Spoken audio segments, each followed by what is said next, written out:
نحمد و نصلی علی رسولہ الکریم اما بعد فاعوذ باللہ من الشیطان الرجیم بسم اللہ الرحمن الرحیم سبحان ربک رب العزت عما یصفون سلام علی المرسلین والحمد للہ رب العالمین اللہم صلی علی سیدنا و مولانا محمد وعلی آلہ وسلم۔ آج ہم جس حدیث کے بارے میں بات کرنے لگے ہیں بہت اہم مسئلہ ہے، وہ توجہ اور غور سے سنیے گا۔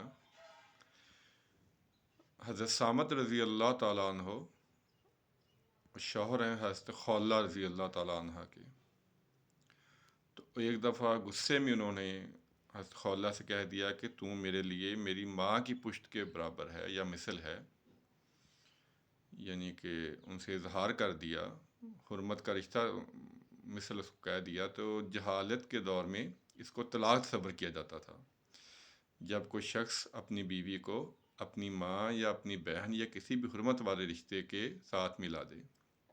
یہ کلمہ کہنے کے بعد حضرت سامت رضی اللہ تعالیٰ عنہ بہت پریشان ہوئے، لیکن کیونکہ یہ کہہ چکے تھے تو حضرت خولہ رضی اللہ تعالیٰ عنہ نبی پاک صلی اللہ علیہ وسلم کے پاس تشریف لائیں اور کہنے لگی یا رسول اللہ صلی اللہ علیہ وسلم، مجھ پہ بڑھاپا طاری ہونے والا ہے، عمر گزر چکی ہے، چھوٹے چھوٹے بچے ہیں، اور شوہر نے مجھ سے یہ بات کہہ دی ہے، یعنی تو میرے لیے میری ماں کی مثل ہے، تو بچوں کو چھوڑ بھی نہیں سکتی اور پال بھی نہیں سکتی، تو اب کیا کروں؟ کوئی مجھے اس کا، آپ اللہ کے رسول ہیں، اس کا مجھے کوئی حل بتائیں۔ تو آپ صلی اللہ علیہ وسلم فرمایا کہ ابھی تک میرے پاس اس مسئلے کے لیے کوئی حکم نہیں آیا، آپ بار بار اصرار کرتی رہی اور نبی پاک صلی اللہ علیہ وسلم بار بار انکار کرتے رہے۔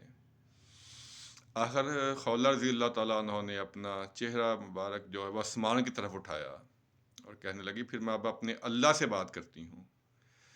تو انہوں نے رو رو کے اللہ تعالیٰ سے التجا کی کہ اے اللہ تعالیٰ، اپنی اس نچار بندی کے حق میں آیات نازل کر، اپنے نبی کے اوپر وحی نازل کر اور میرے حق میں نازل کر۔ یہ ہے مسلمان کی شان کہ اللہ سے جب دعا کرے تو اللہ تعالیٰ اس کی دعا رد نہ کرے۔ عائشہ بھی ساتھ ہی تشریف فرما تھی، تو اچانک نبی پاک صلی اللہ علیہ وسلم پہ وحی کے اثار نازل ہوئے چہرہ اقدس پہ، تو عائشہ نے کہا اے خولہ خاموش ہو جا، خاموش ہو جا، نبی پاک صلی اللہ علیہ وسلم پہ وحی اتر رہی ہے۔ اسی وقت جبریل علیہ السلام آیات لے کے اترے، 28ویں پارے میں اس مسئلے کا حل بیان کیا گیا۔ پھر بالکل شروع میں پہلی سورت سورہ مجادلہ، اللہ تعالیٰ نے فرمایا کہ اگر کوئی شخص اپنی بیوی کو اپنی ماں کے مثل کہہ دے تو وہ اس کی ماں نہیں ہو جاتی، ان کی مائیں تو وہی ہیں جنہوں نے ان کو پیدا کیا ہے۔ اگر وہ ایسا کہہ بیٹھیں تو پھر انہیں ان کا جرمانہ ادا کرنا پڑے گا، اور وہ یہ ہے کہ وہ ایک غلام آزاد کریں۔ اگر غلام آزاد کرنے کی سکت نہیں ہے تو 2 ماہ تک مسلسل روزے رکھیں۔ اگر ایک بھی روزہ اس میں چھوٹ گیا تو پھر دوبارہ شروع سے رکھنے پڑیں گے۔ 2 ماہ تک مسلسل روزے رکھے۔ اگر یہ بھی نہیں کر سکتا تو 60 مسکینوں کو اوسط درجے کا کھانا کھلائے۔ یہ تینوں کام میں سے ایک بھی کام کرے گا تو پھر اپنی بیوی کے پاس جا سکتا ہے، اس کی بیوی اس کے لیے حلال ہوگی۔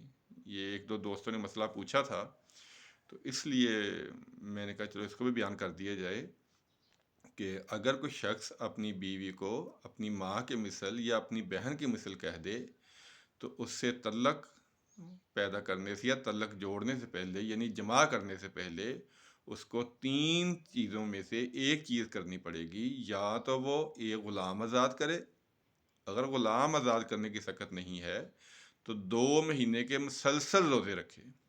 پہلے ہی عرض کیا کہ اگر ایک بھی روزہ چھوٹ گیا تو پھر روزے شروع سے رکھنے پڑیں گے۔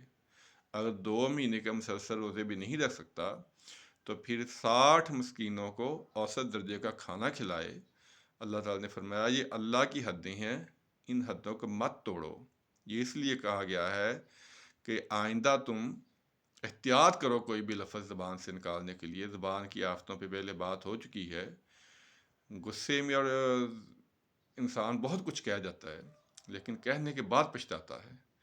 تو ہمیں سوچنا چاہیے کہ ہم جو کہنے لگے ہیں اس کا ہمیں پھر خمیازہ کیا بھگتنا پڑے گا، یہ بہت اہم مسئلہ ہے۔ 28ویں پارے میں شروع یہاں سے ہو رہا ہے، 28واں پارہ سورہ مجادلہ میں اس مسئلے کا حل بیان کیا گیا ہے۔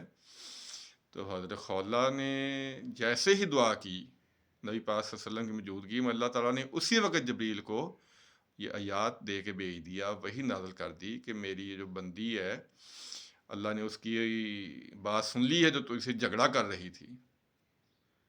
تو مسلمان کی شان ہونی چاہیے، مسلمان کا اللہ سے اتنا تعلق ہونا چاہیے کہ جب بھی ہاتھ اٹھائے تو اللہ تعالیٰ اس کے ہاتھوں کو خالی نہ موڑے۔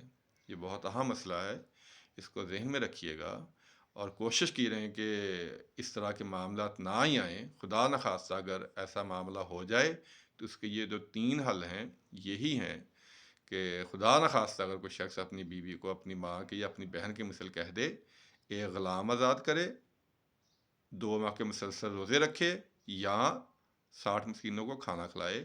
ان 3 کاموں میں سے ایک کام کرے گا تو اس کی بیوی اس کے اوپر حلال ہوگی، ورنہ اس کی بیوی اس کے اوپر حلال نہیں ہوگی۔ اور یہ بھی ہماری شریعت میں نرمی ہے، ورنہ پہلی شریعت میں اگر کوئی ایسے کہہ دیتا تھا تو طلاق واقع ہو جاتی تھی۔ اللہ تعالیٰ سے دعا ہے کہ ہمیں شرعی مسائل کو صحیح سمجھنے کی اور اس پہ عمل کرنے کی توفیق عطا فرمائے۔ آمین ثم آمین۔ السلام علیکم ورحمۃ اللہ وبرکاتہ۔